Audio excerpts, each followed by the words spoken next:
else you won't make it. I don't even care where this road leads. All I know is when my heart is gone. So ladies and gentlemen, we have the beautiful Christina Mayers. That's right, Mayers or Myers? Okay, in the house, Ayla.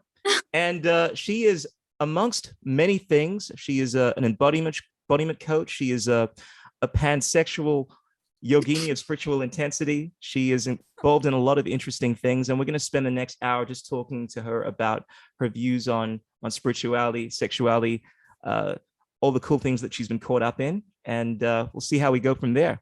But ladies and gentlemen, be sure to like this video, subscribe, click on the bell, tell your friends, tell your mom, drop us the comments, let us know what it is.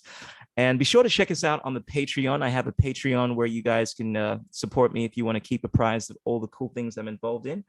But Christina, let's rock.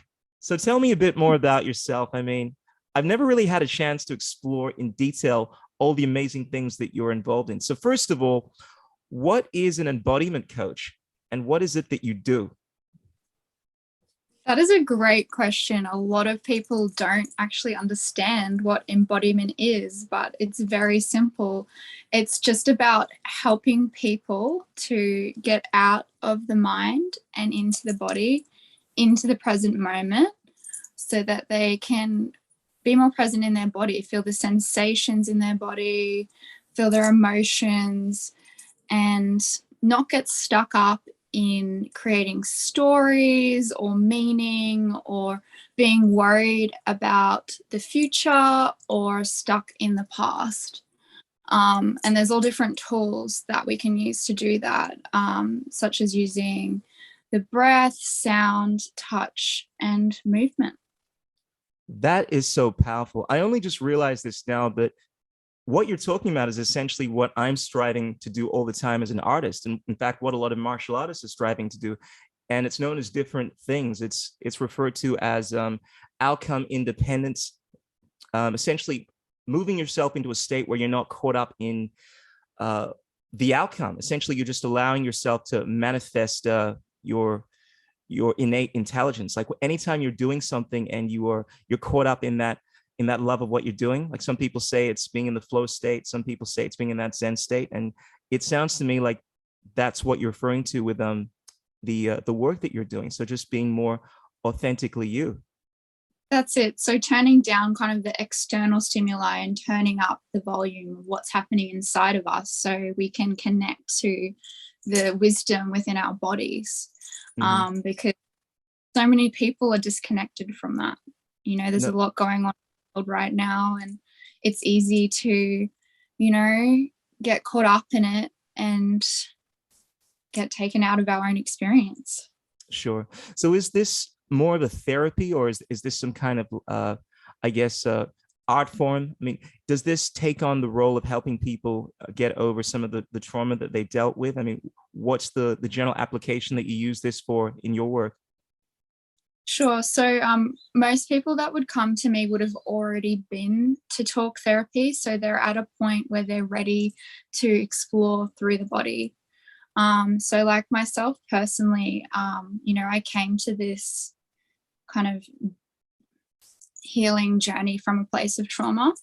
You know, my first sexual experience was not consensual, and I was very young. And I did about a decade of talk therapy, and I was finding myself not making a huge amount of progress. And what has helped me more than anything is this embodiment. And it's just so powerful and has changed my life.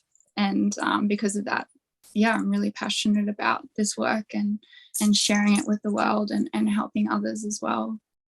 Absolutely. So I take it you would have tried other therapies in regards to getting over the trauma, and this is something that's proven to be the most beneficial. You mentioned you did some talk therapy. I mean, I presume that relates to your typical sessions you'd have with a therapist, counseling, that kind of stuff. Was that effective, and how does, I guess, what you're doing now vary from the talk therapy? So I'm not a psychologist or a counselor, you know, anything like that. when I speak to talk therapy, that's what I'm talking about, like going to a psychologist or Gotcha. going to a counselor or Mm. going to a psychiatrist. And, you know, obviously people need to talk initially. Like, it's definitely something that's needed. Mhm. But what I found on my journey is it's helpful to a point. And then, you know, because at the end of the day, you know, emotion and trauma is stored within the body. So we need to move the body to release that. Absolutely. I was about to make the same point, because it's one thing knowing that you have a problem on a conscious level, but because so much of this trauma is happening on an unconscious, a subconscious level, you really have to get to the heart of that. And things dealing with movement, things dealing with the form of activity where it's basically what I call somatic intelligence, where you're not caught up in your head. That's how you address issues like that. Like one of the things that I find that's really powerful about music to me, which is to me like a form of therapy, is that you move away from your head intelligence and you allow that aspect of you to flow. And I feel like it's cathartic. I look at a lot of the practices we do in a lot of these spiritual modalities like yoga as being a form of exercising of demons, in the same way that you an exorcist tries to exorcise these negative entities, you know, from your body by movement. Essentially, you're exercising a lot of the neurotic holding patterns. This is what Elliot House, who's a guy that I tend to follow a lot of the work, so he refers to it as essentially you build up all of these neurotic patterns within your body. Sometimes it's through trauma, obviously experiences that you've had, and it affects you on that subconscious, that muscle memory level. And the best way to exercise that sometimes is to get out of your mind per se and into your body, or better yet, realizing that you're actually accessing your mind by accessing your body. A lot of people tend to separate that, but through movement, through, I presume, the work you're doing with embodiment, you're getting it at the heart of that problem where it's happening on that body level. That's exactly it. And, you know, emotions, they're just energy and motion. The thing is, there's a lot of people that they don't want to feel their emotions, you know, so they ignore them, or they numb them, or they push them down. And, you know, what then happens is they get stuck. They get stuck in the body and they bottle up, and then they leak out in these really unconscious ways. But, you know, Dr. Joe Dispenza says emotions only last between 60 to 90 seconds in the body. Like, if we were to actually allow ourselves to feel and move those emotions through us, our lives would be a lot better. 100%. I'm so glad. Yeah. So glad you brought up this issue, because this is so relevant, I feel, to what is going on, particularly in the male psyche in this day and age. And this is obviously connected to the work you're doing, but a common theme I'm finding in this day and age is people think that if you are too open, you're too vulnerable. It's essentially a form of a lack of masculinity. Like, there's some guys that have this attitude that by showing your feelings, by actually expressing the fact that you feel a particular way, it's not good. It's not a manly thing to do. And when you build up all of these negative feelings within yourself and you don't express them, you're constantly hiding them. I don't think that really addresses the problem, and it's not cathartic. I think one of the best ways to actually overcome your trauma is to talk about it and to express it rather than pretending it doesn't exist. And one of the things that I think we've been seeing, particularly in the media at the moment, is just this whole attitude of being like, a lot of people. Are you familiar with the term simp? Basically, a lot of people get called a simp, particularly men. Sorry? Please enlighten me. Okay, well, essentially, people tend to call someone a simp if you are too basic. You tend to you tend to be too much of a crybaby. You tend to be too nice per se, rather than being vulnerable. I'd say being a simp is, in a sense, being vulnerable about how you feel, who you are. For instance, men are brought up to not to show their emotions, you know, and if you show too much of your emotions, you're called a simp. If you're too nice to someone and you express the fact that you are this person that has feelings per se, that's considered to be a very simp attitude. And I feel like that only compounds the problem. You know, if people are going through trauma and they're told that they have to pretend that they should be something that they're not, and they can't confide with someone in regards to who they really are, what they're really feeling. It creates this problem. Yeah, Yeah, what have you experienced that with people before, or like have you come across that kind of attitude where people are perhaps guarded, perhaps in any relationships or just in your day-to-day experiences?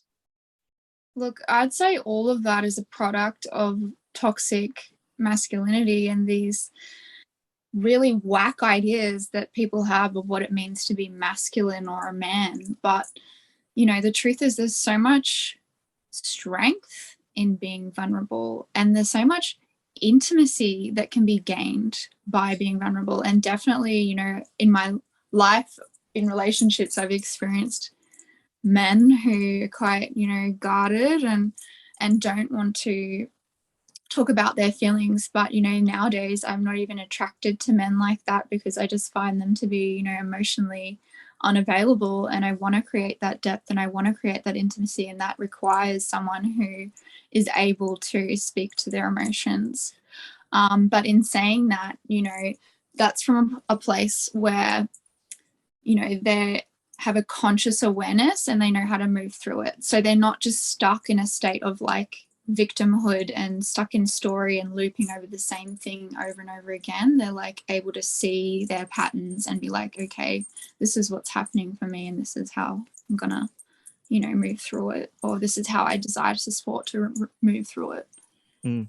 And thanks for sharing that with us, because I think a lot of guys need to hear that, because I know for a fact I've had this conversation many times amongst my friends, and I've seen this, it's a common thread in many online conversations where guys think that, yeah, girls say that they want someone that is going to be vulnerable, but they find, and look, honestly, I've had that experience where you open up and then you have this experience where someone doesn't reciprocate those feelings when you've been too vulnerable, or they've used that against you when the relationship is falling apart. And as a result, guys become more guarded. And I've heard the analogy that in the same way women tend to, well, I guess typically be more reserved in regards to opening themselves up to a man physically in terms of sex. They classically, we see a lot of women being more reluctant to open themselves because they tend to be more vulnerable. They don't want to be used.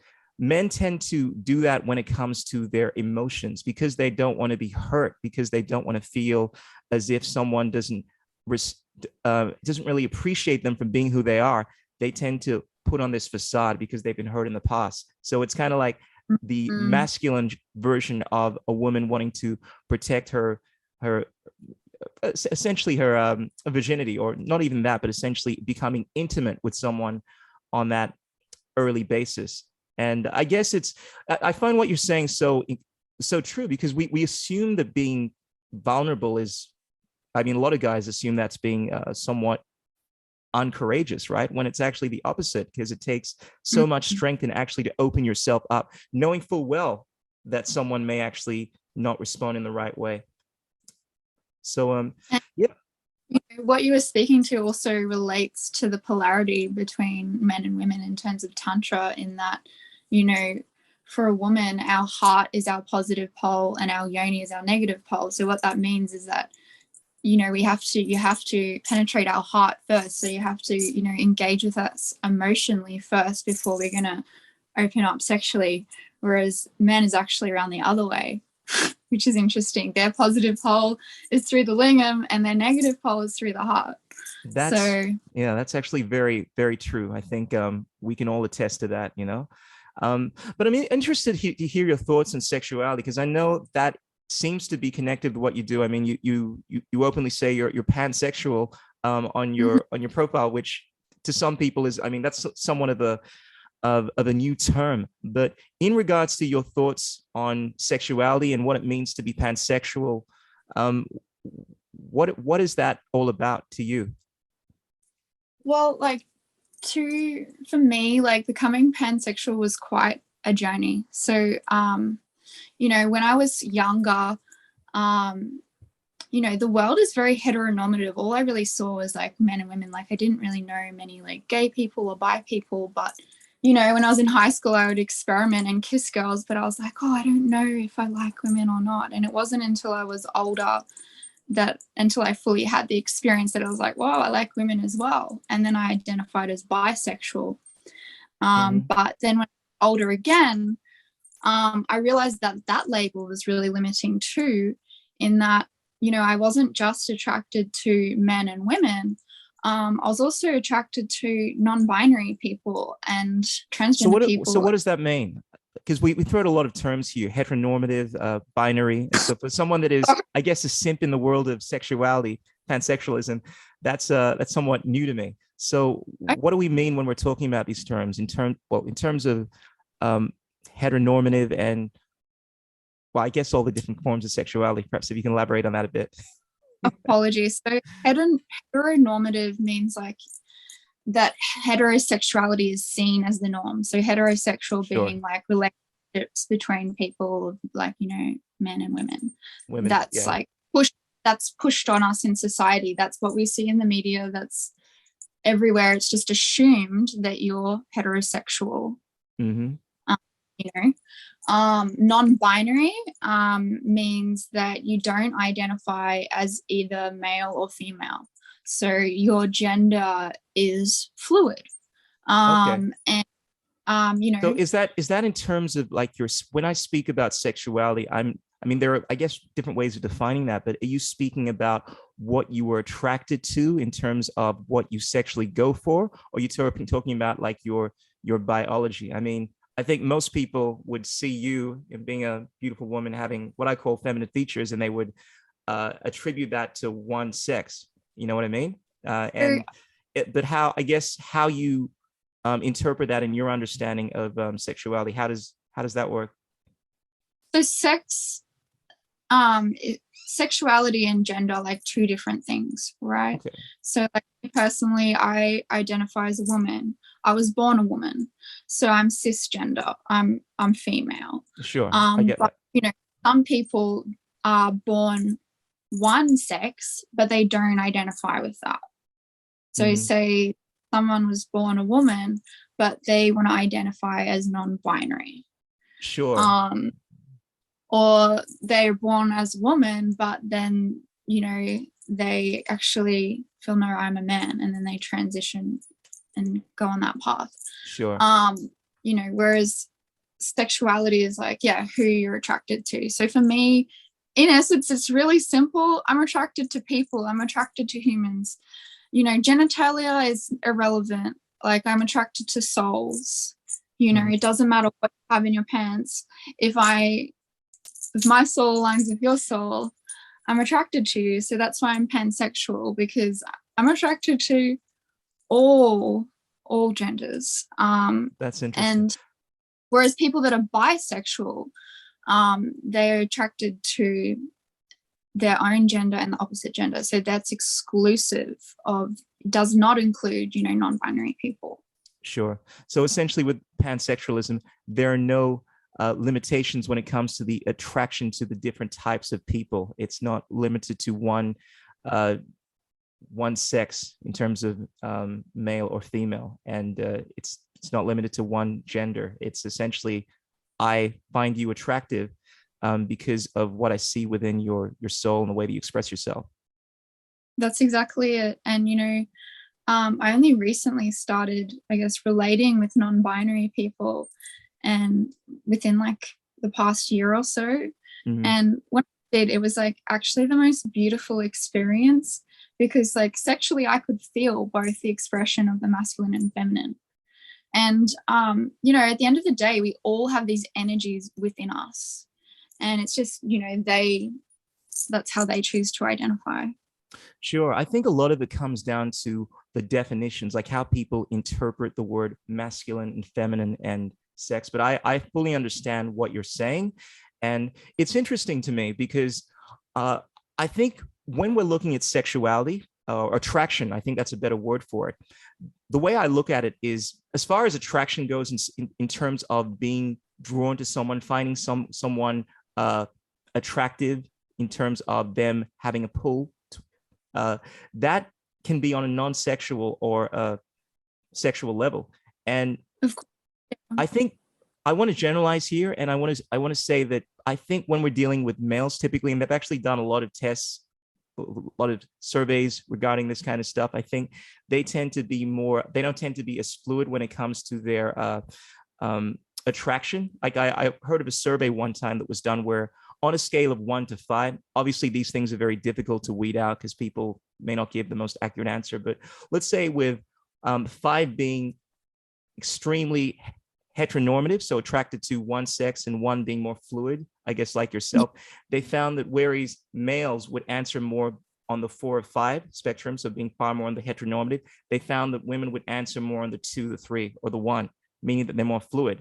And I typically, at least in my experience, I found that whereas with the interactions that I have with my male friends, they tend to look at attraction in terms of on the sexual level anyway, which I always try to make a distinction between in regards to the just on an attraction level, because I'm attracted to everything like yourself. Like I like beautiful whole things in terms of things that are wholesome, you know, things that are that vibrate on a high level, things that have a mutual level of affinity with me. You know, that's something that draws me to myself, you know. But in terms of sexuality, as far as attraction, I find myself being attracted more to one sex. And I find that generally, at least the conversations that I've had with guys and what I typically see with my guy friends, which varies more so from my experience anyway with women, is they tend to lean more so towards the heteronormative. What do you think about that? I wonder if that's a result of a lot of internalized homophobia. You know, the bisexual woman is so fetishized. Everyone wants a woman that's into, you know, women and men. But the bisexual man, there's actually, you know, there's a bit of stigma around that, you know, there's a bit of like biphobia. And, you know, a lot of men feel a lot of shame around, you know, sexual activity that's, you know, for example, around their anus and stuff. But there's actually so much pleasure in that region. And a lot of that stems from homophobia, like having this like prejudice against male and male sexual interactions. And I've met a lot of men that, you know, have this desire and have this attraction, but then they also have this shame, so they're not willing to explore it. So I wonder like what the world would look like if it would, this survey results would be different if we were in a world where that was celebrated instead of shamed. Well, I think that's definitely true. I can attest to having friends that have been very shielded in regards to speaking openly about their sexuality, their bisexuality, and then others that have been just far more fluid, as far as open rather, speaking about this kind of stuff. And I think part of it is the, we'll call it what you will, toxic masculinity, or just the general social themes that we see in the West. What's interesting is you have a look at certain cultures. Like I know the Navajo Indians, they actually had this understanding that there weren't 2 sexes in how we would classically deem that here in the West. They actually spoke about 4. So essentially you'd have male, female, then you have male with, I guess what you'd call gender, an attraction towards males, and then you would have female with attraction towards females. You know, there were actually 4 genders, or I guess. And it's interesting how that was actually accepted within the community. But up till more recently, we've always kind of operated on this idea of just 2 sexes, so to speak, and or genders, I guess that would be the more appropriate word. Yeah, it's interesting you speak to that, because here in Australia, the Indigenous Australians also had a much broader idea of gender. And, you know, they've been around for like 50,000 years, if not more. They're one of the longest standing civilizations on Earth.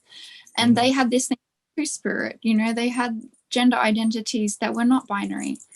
And then we've come in and put this binary system of like female, male, that's it. But it's so much more diverse than that. And, you know, there's intersex people. There are people that are born with mixes, you know, where are they accommodated for? You know, 100%. That's the other thing, because whereas a lot of people put this in the realm of, oh, you know, these are just airy fairy constructs that you're talking about, but we know on a physiological level, there are actually women that are born that actually have, for instance, a high level of, let's say, testosterone. Like there's actually a female sprinter that I think I want to use the word intersex here. I'm not sure if that's the right term, but essentially what you would typically see within what we say on a biological level, a male having certain hormones and so forth, like you're not seeing this within this type of person. So we know that this does happen. It's not just as simplistic as some people would like to have it. And what I find interesting about history and just the efflorescence of consciousness as a society is that we learn more and more, not just about the world without externally, but also within. We've learned that there's a lot more to our physiology, our psychology, as we've gone about through the years. You know, there was a time when we thought there were these limitations within the physical body that, I guess the classic example is that men could not, or anyone for that matter, could not run. Like they actually thought that you could not run a mile under 4 minutes. You're familiar with the 4-minute mile story?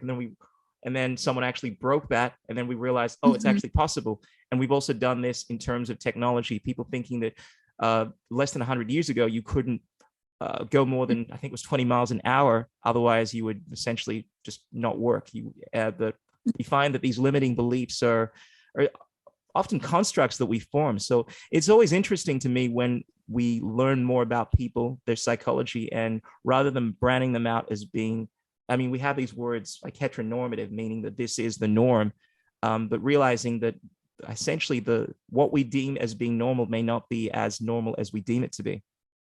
And but, I believe that someone who's intersex, that's their biological sex, that's just as someone who's non-binary, and that's gender expression. You know, just because they're not born that way, it's not like they're equally as valid in my eyes.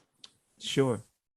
So someone that has gone through this journey where you've discovered your sexuality, have you come across any resistance from your peers, from your family in regards to your sexuality? Like, have you been judged a lot? What are some of the pitfalls that you've come across coming into yourself? When I came out to my parents as bisexual, and my mom was horrified. You know, she always had this vision of me, you know, the husband and children and the white picket fence and all of this stuff, and I'd just fully come in and just obliterated that. And she was like, "Oh no, you're not bisexual, this is just a phase, like you'll get over it, you just need to meet the right man." And like a decade later, I'm like, I'm pretty sure I know who I am and what I'm about. You know, it's been a journey, but you know, over time she's become more and more accepting. I think that was easier for her to accept. Like, she's now accepted me as pansexual.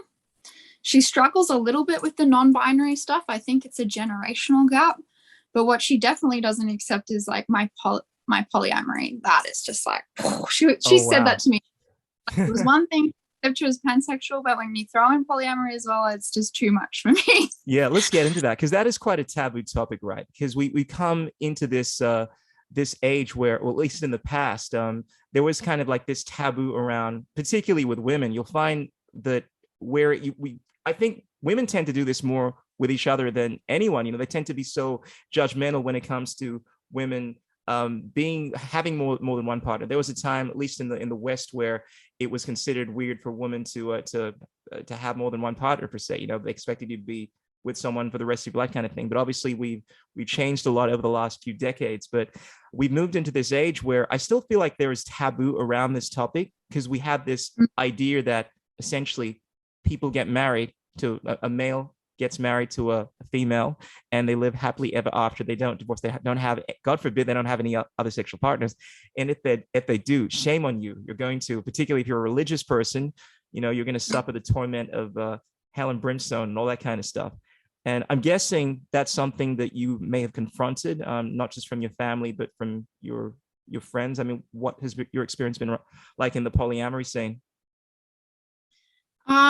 It's definitely, you know, I'm in the minority. You know, majority of people in society are monogamous.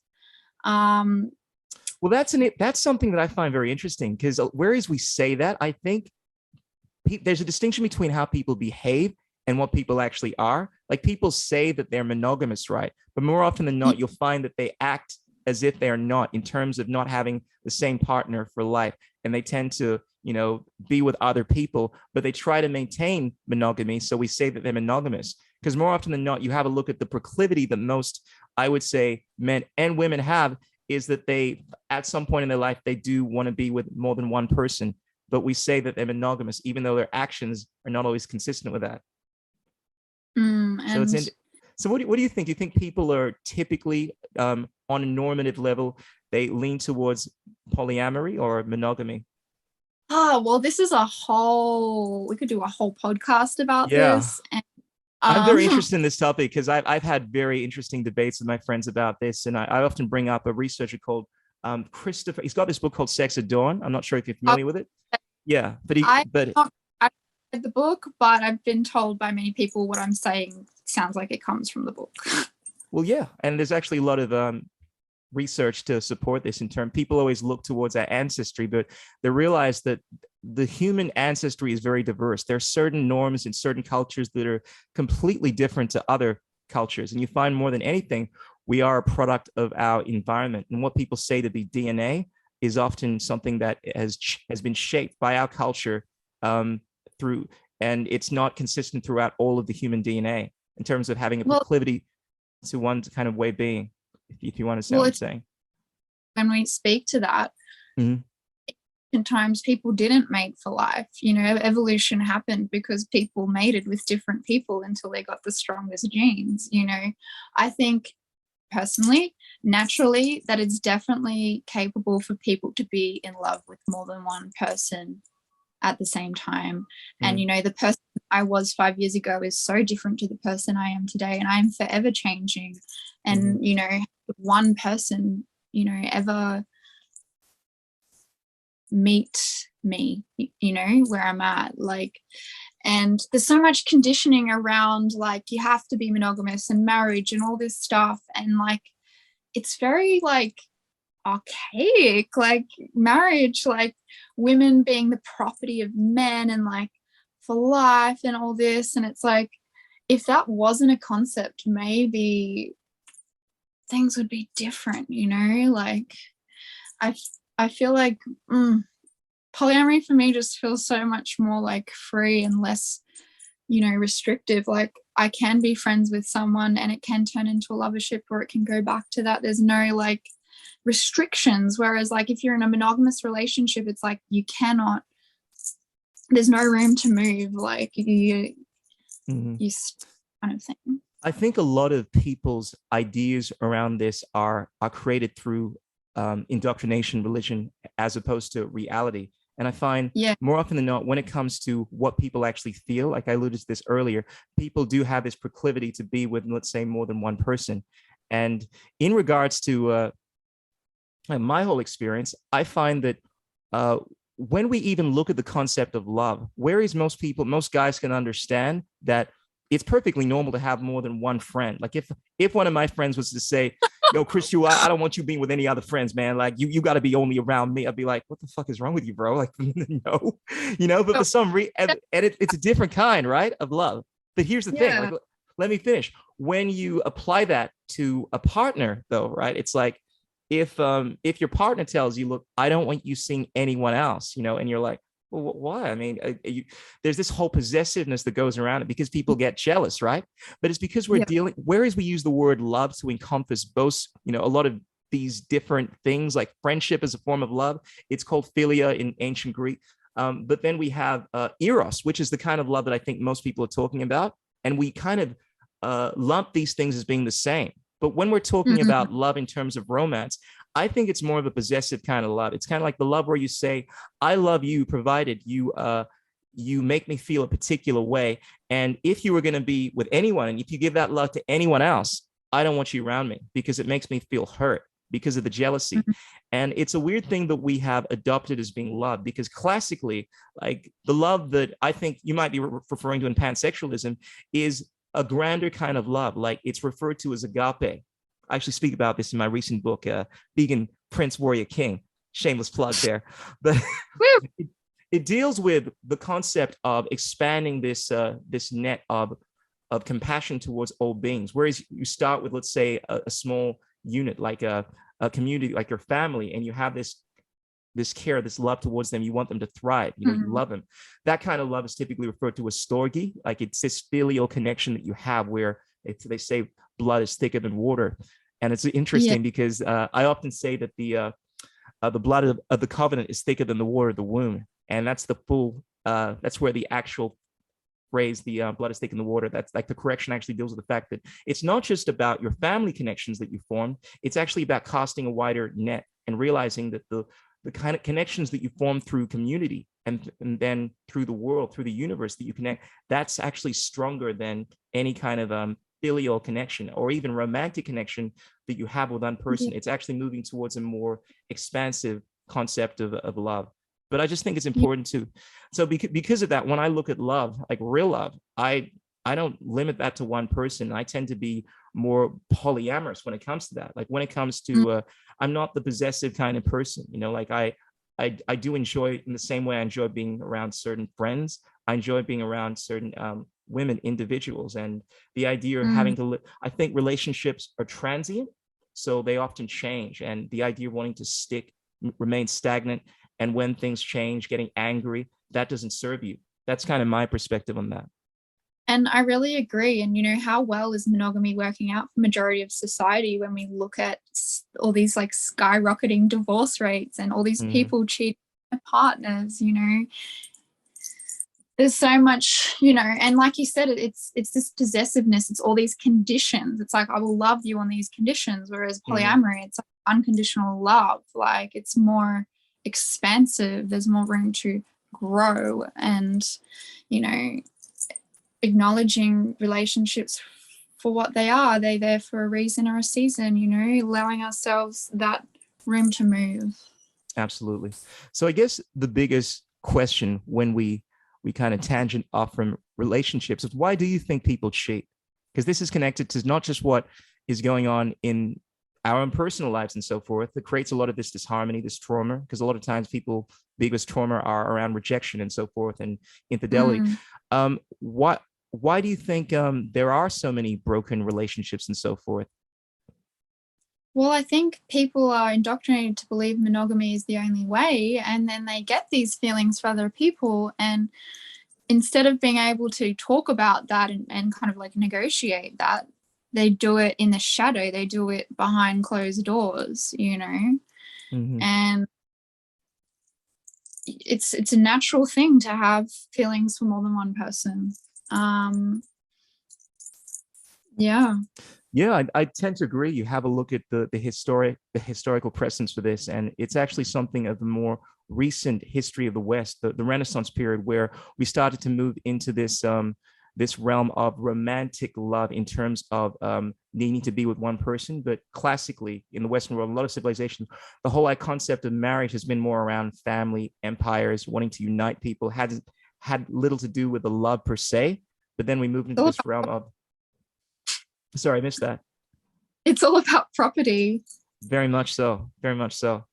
But just moving on from that, like I know another interesting thing that you're really involved in is lore. Like I love to talk about people's journey and how they've gone through this metamorphosis in my podcast. And I know you started off being, dare I say, a normie, in the sense that you were obviously straight. You were more kind of caught up in the general way of seeing things before you moved into this pansexual kind of hippie worldview where you're more transcendent in your ideals, not limited to any kind of concepts per se.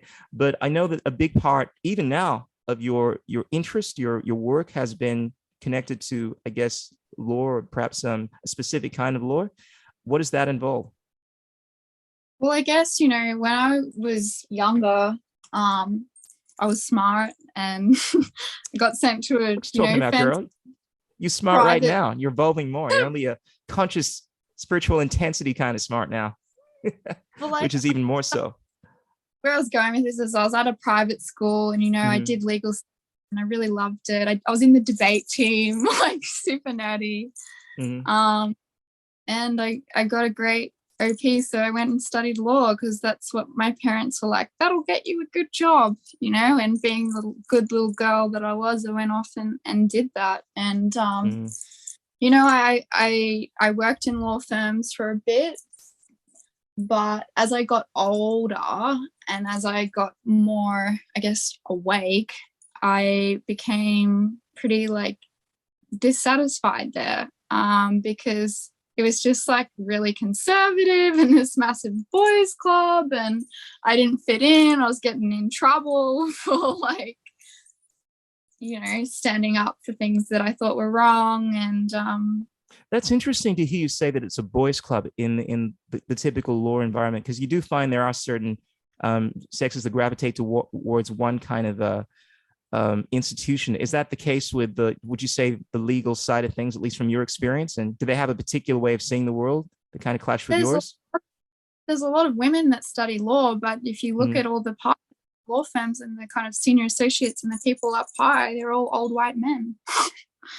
And you know, me at the time being like this like little feminist and like starting to like find my way in the world, I was like, what is going on here? And you know, there was really racist things being said, and yeah, I wasn't really fitting in. So I left that.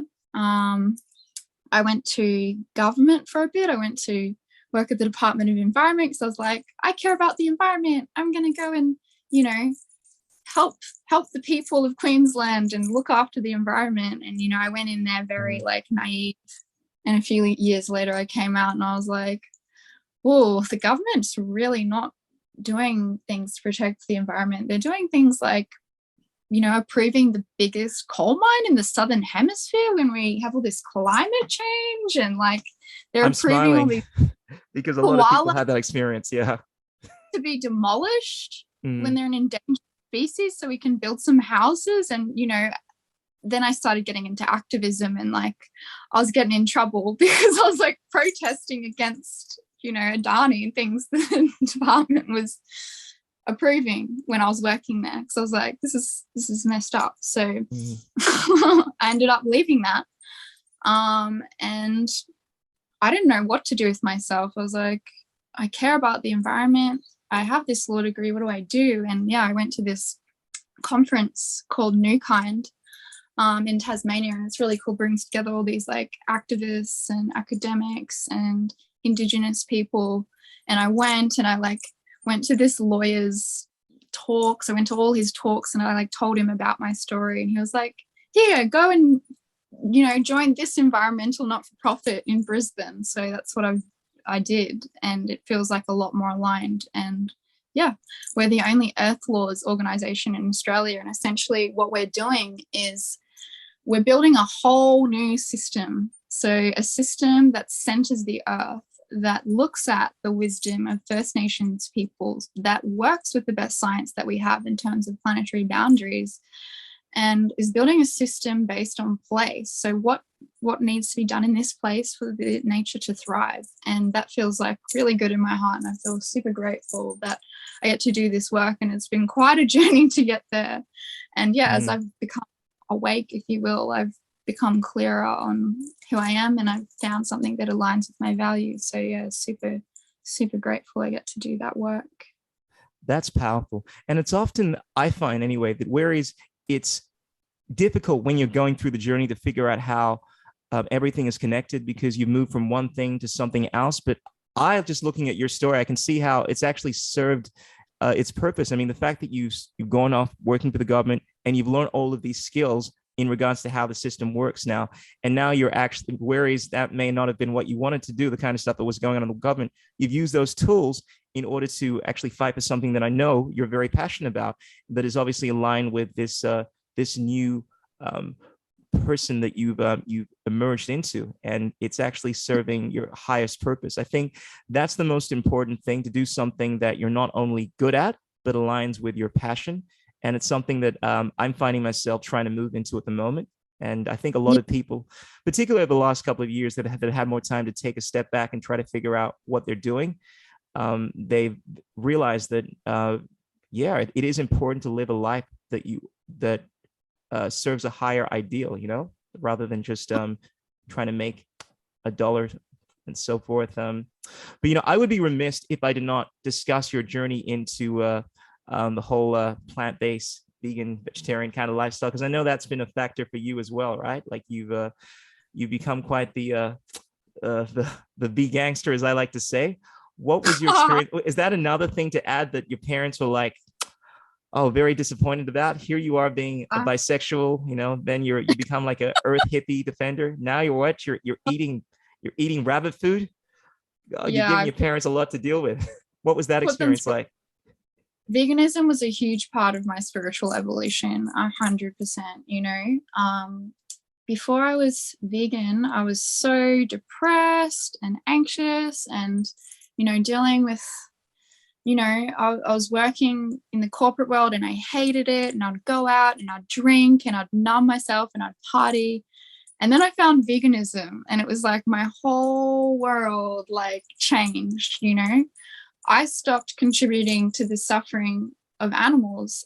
And then suddenly, because I wasn't consuming that fear and consuming that suffering, my vibration increased. And, you know, I was introduced to this whole other world and met all these spiritual people, and, you know, found yoga and meditation and nudism and tantra and all of these things that came together that healed me. And you know, it also opened my eyes to all these other social justice issues like the environment and, you know, First Nations struggles and all these things. Like it put me on the path that I'm on, and I'm forever grateful for it.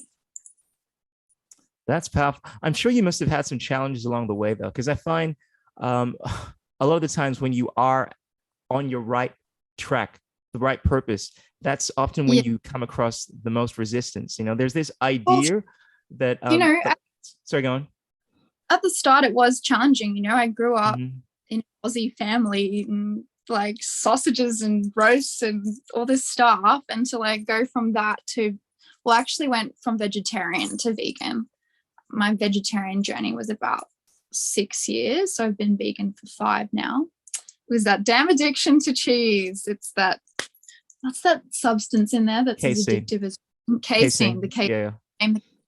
But anyway, yes, it was a huge, like, you know, challenge for my family to accept. But going vegan, actually, like when I had the support of like, there was actually a woman that I was seeing at the time that converted me. Having her support, you know, she showed me all the vegan restaurants. She showed me how to cook. We'd go to activism together. Then through activism, I found a whole community, and I actually ended up finding myself in this like vegan bubble, which I've now kind of expanded from. But yeah, having that support definitely helped. I don't think it would have been as easy if I was on my own. No doubt. I think our environment plays a huge role in the direction that we go. I find, though, that we definitely come across challenges like in all of our journeys. And there are times when, like, I've been finding as of late that there's been this disconnect that I've been having. You know, there are all these things that are going on in the world right now. And you find because you are changing, people often change, and you don't change in the same direction. You know, I mean, I like to believe that sometimes like there's nothing in terms of you losing your friends. It's just that you end up vibrating in a different way. And as a result, like it's a product of, you know, physics. Like when you can't have two things in a very different vibrational state, you know, having harmony creates disharmony. So essentially you phase out and you no longer have them in your life. And it's something that I've gone through. But there's also been this tremendous difficulty of growing into myself, not having the same community that I have around me, or that a community per se. And I find anyway, my journey has been realizing that, you know, if I don't have a community, ecosystem, sorry, not an ecosystem, but essentially a community around me, then you have to walk your path, you know, nonetheless. I think one of the hardest things is when people don't have that support around their friends. I mean, you obviously didn't have it with your family, that you found people, but they still make the change, you know. But I think it's beautiful that you were obviously able to get the support. And I know the kind of individual you are, you know, the kind of strong person you are. Like you're someone that is going to find your own path regardless of where you find yourself, what a community you find yourself around.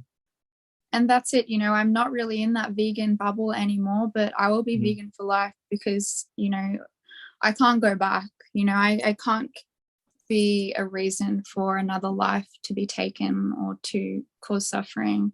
I don't want to cause harm to the environment. I don't want to cause harm to my own temple, my own health. Like, sure.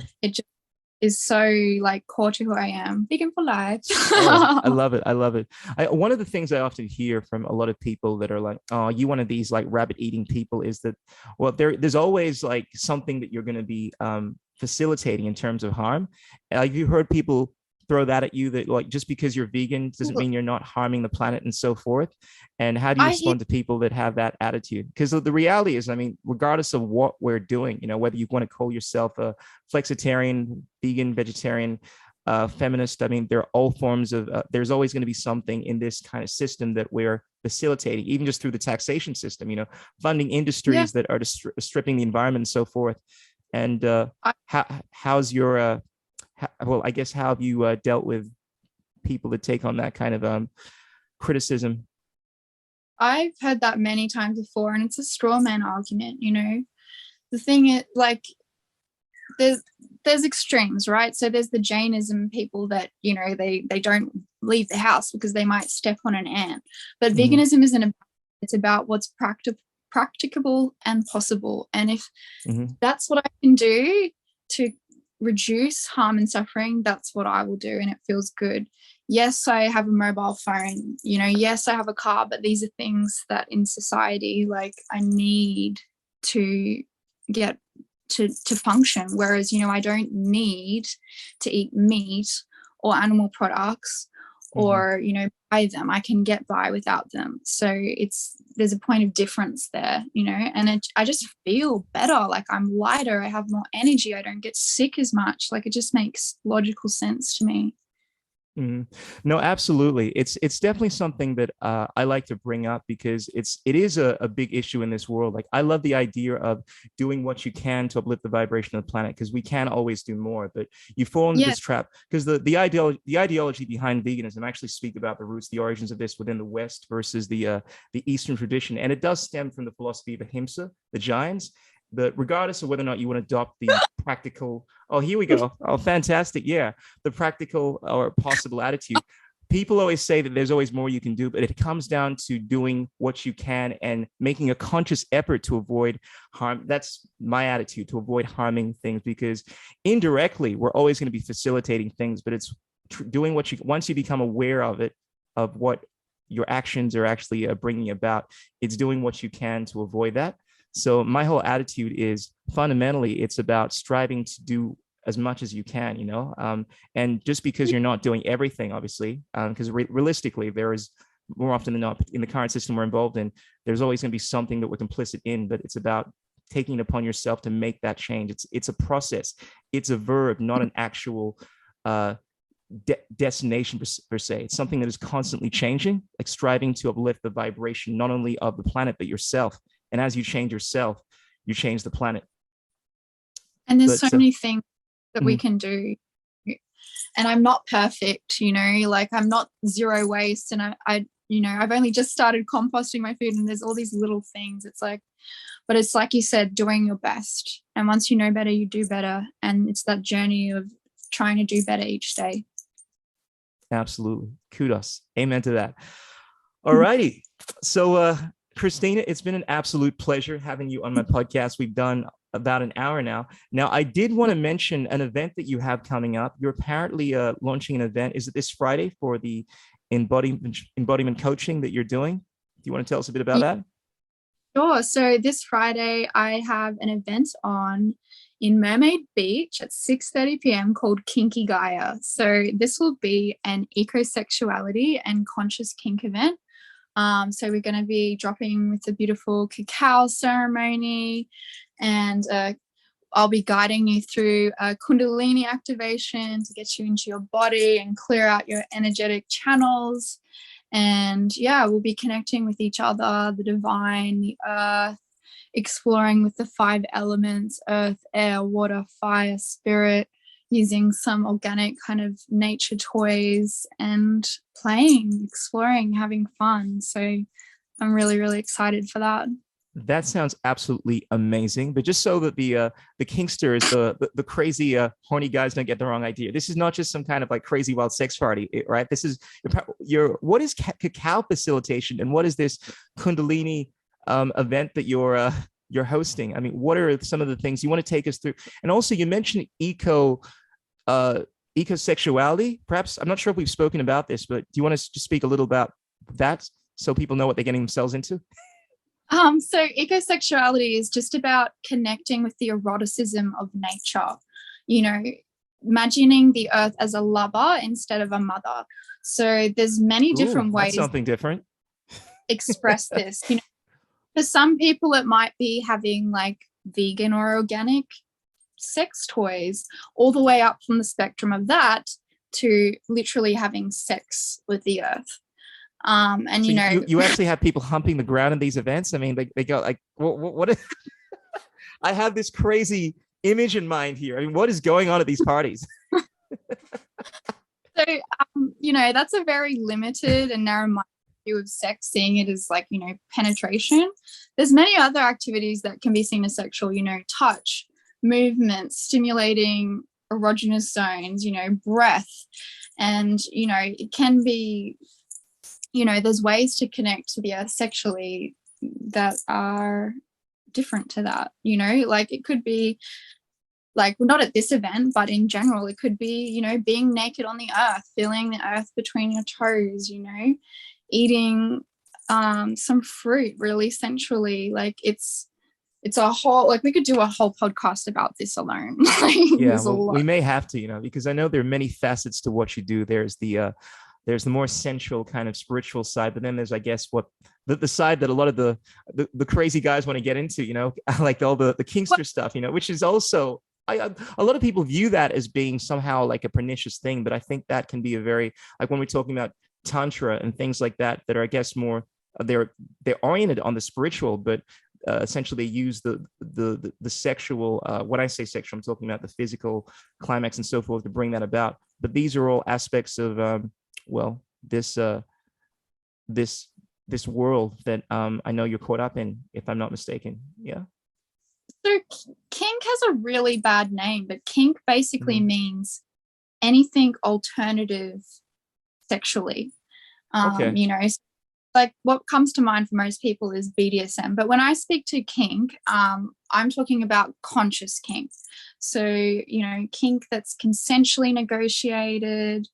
You know, you're acting it out in a really conscious way. So exploring with your heart, you know, with full presence, experiencing the physical sensations, the emotions, the energy, letting that kind of fully move through you. And it can be a gateway to huge self-development, you know, discovering parts of ourselves, coming into ecstatic experiences, reaching altered states of consciousness. Like this isn't like a sex party or a bunch of horny dudes, you know, sitting around. This is a way to reach a high state of consciousness. Like this is exciting stuff. Absolutely. Like, I think one of the limitations of the human condition in any conversation is that we're often using words in order to create an understanding, and people have different understandings of what these words mean. Like when I hear kink, I have these images of like guys in furry costumes that comes to mind, you know, making out and stuff like that. But I know it doesn't even touch on that. It's so much more than that, you know. And I guess part of this experience with what you're doing is not just learning about new ways of being, but upgrading your lexicon, the words and your understanding that you're using in order to download reality in this Euclidean meat space, you know. and really, like all my work is about teaching people to come home to their bodies, to connect to the earth, connect to their pleasure, so that they can evolve. Like it's as simple as that. Absolutely. I love it. It's about evolving. It's about spirituality. It's about returning to your center, yourself. Christina, you are a beautiful goddess of spiritual intensity, and I love all the stuff that you're involved in. Thank you for being authentic. Thank you for being you, and thank you for coming on the Crystal Journey podcast. And I look forward to more of these kinky, in the most beautiful sense of the word, conversations in the future. You're so welcome, and thank you for having me. I really appreciate it. It's been a pleasure to chat with you. Likewise, namaste. So if people want to get a hold of you, I got your details. You're obviously on the Instagram. Are there any other sites that you want to drop, any other contacts? Yeah, Step through. Kundalini me on Instagram, and I just joined TikTok thanks to your influence. So I'm Kundalini Kitty on there as well. Kundalini.kitty. All right, I'm going to put the details down below. Ladies and gentlemen, check her out. This amazing goddess. She's going to upgrade your mind to a whole new understanding of reality and get you immersed in this this spiritual kinkster, spiritual intensity world that she's involved in. Christina, thank you so much. It's been an absolute pleasure. All right. Welcome. I'm just going to wind this thing down. Mwah. You won't work it, don't break the rest, you won't make it. I don't even care where this road leads.